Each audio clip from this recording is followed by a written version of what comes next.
What's up everybody, Akerite here. It's no secret that here on the channel, we love Castlevania. The atmosphere, the music, the characters, the castles, and of course, the weapons that define an entire generation of gothic action games. For decades, Castlevania has always placed us in the role of the hunter, a Belmont, a warrior, someone standing at the gates of Dracula's castle, whip in hand, ready to push back the darkness. But with the recent announcement of Castlevania Belmont's Curse, I started thinking about something different. What if, instead of storming the castle, we stepped inside it? What if instead of chasing vampires through cursed hallways and forgotten catacombs, we became one of the creatures hiding inside them? So today, in celebration of that announcement, I wanted to try something a little different. Today, we're stepping into the world of V Rising, a world where the sun is your enemy and the night is your refuge, where instead of being the hero of the story, we instead take the role Castlevania spent years warning us about, the villain.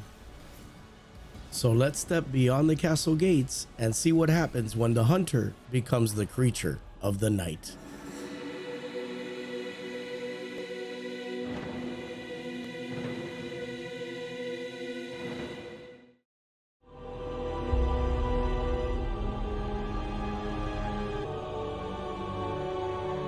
Why are you here? The story. The Messiah sleeps under Grecian, the man who will save us from Dracula. After much time shaping what we would become, we finally chose a name. Not a title of heroism, not a symbol of protection, but something older, something familiar. Belmont. For years, that name stood at the gates of Dracula's castle, a warning to the creatures of the night, a promise that the hunt had begun. And now, here it was again, not carried by a hunter, but worn by a vampire. It was a strange thing to step inside a world under a name that once meant resistance. Stranger still to realize we were no longer entering the castle to destroy it. We were stepping inside it as something that had finally returned home.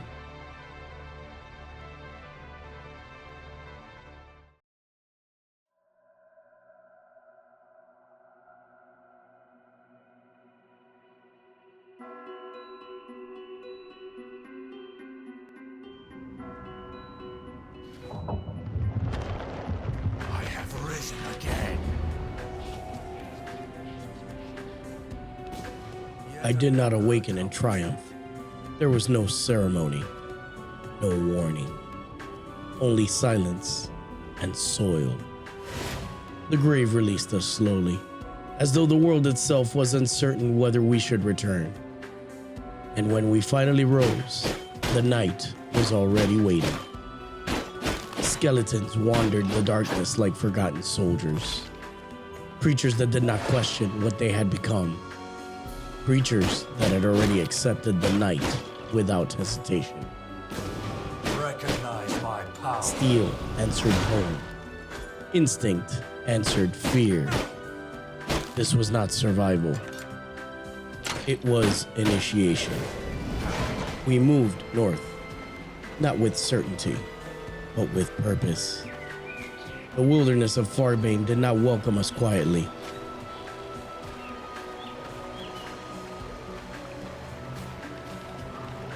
Wolves stalked the tree lines. The dead wandered the roads. And every step forward demanded something from us in return. Stone, wood, blood. We gathered what the forest would surrender, not as travelers, but as something preparing to claim territory. Because somewhere in these woods, we needed to raise a castle heart, a place that would anchor us to the night itself. But the land was not unguarded. Before we could claim it, something else was already waiting. The corpse pile. A creature stitched together from rot and memory. An obstacle placed between us and permanence. We fought it again and again, testing its strength, testing our own strength. We were not ready to destroy it, not yet. And yet, fate moved before we could. The creature withdrew into the darkness, vanishing before the battle could end. And in the brief silence it left behind, we understood what had been given to us. Time. Enough time to claim the ground beneath our feet. Enough time to shape stone and timber into something that would not fade with sunrise. The castle heart is starving. I must feed it. So there, in the shadow of the northern woods of Farbane, we placed the castle heart. Not as a shelter, but as a declaration. We were no longer wandering the night. An achievement, to be sure. No longer would we be outsiders walking through its darkness. We had begun to claim a place within it.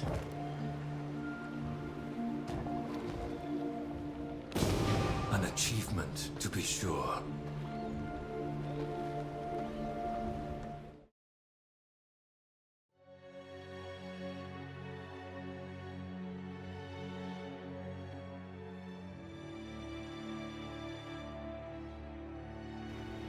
A castle heart does not make a kingdom. Stone can anchor you to the land, but power is what binds the knight to your will. When we first rose from our graves, most of our dark gifts were gone, lost somewhere between death and rebirth. And then the thirst found us. It was there, in the wilderness of Farbane, that we sensed it for the first time. The blood of the alpha wolf.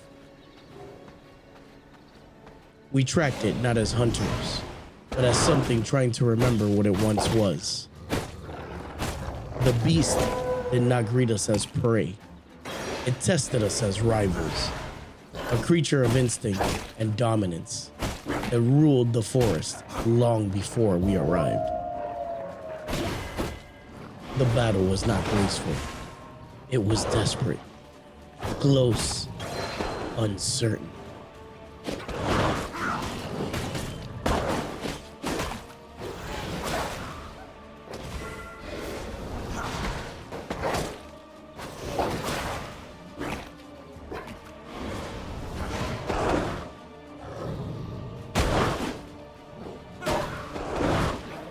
But when the alpha wolf finally fell, something ancient stirred within us. The ability to take its form. Not a reward, but a forgotten memory. As if the night itself had begun restoring what had once been taken from Knowledge us. acquired. And with that transformation, the forest no longer felt quite as large. We were no longer wandering it.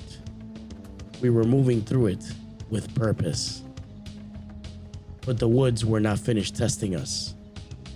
Deeper within Farbane waited Keely the Frost Archer. No mercy. Hidden, patient, unwilling to face us directly. She vanished between strikes, reappearing only long enough to remind us how exposed we truly were beneath the open sky. Arrow after arrow carved through the silence of the forest. Ice pierced through the air. Persevering through the pain, we realized that this was not a battle of strength. It was a battle of patience.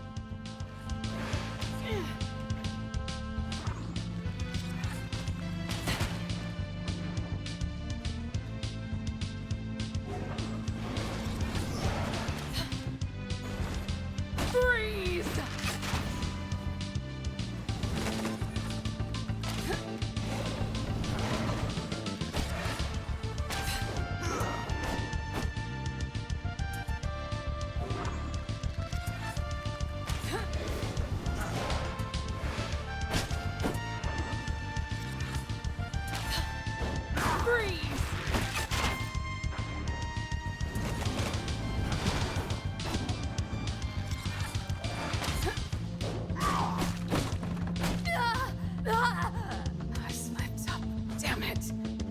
And when she finally fell, the night answered us again. As we fed on the blood coursing through her veins, her blood echoing memories of frost magic. And with that, we finally learned our first true spell, a sign that whatever we had become was still evolving, piece by piece, victory by victory. We felt the wilderness as it was no longer resisting us, but instead it was changing us. There was still one more trial waiting for us in Farbane. Errol, the Stonebreaker. Where the forest tested our instincts, Errol tested our strength. His hammer did not simply strike the ground, it reshaped it. Each swing, a reminder that this land still belonged to something older than us. We could not outmaneuver him like Keeley. We could not overpower him like the Alpha Wolf. We had to persevere. Blow after blow, the battle became less about victory and more about survival.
Think I broke something?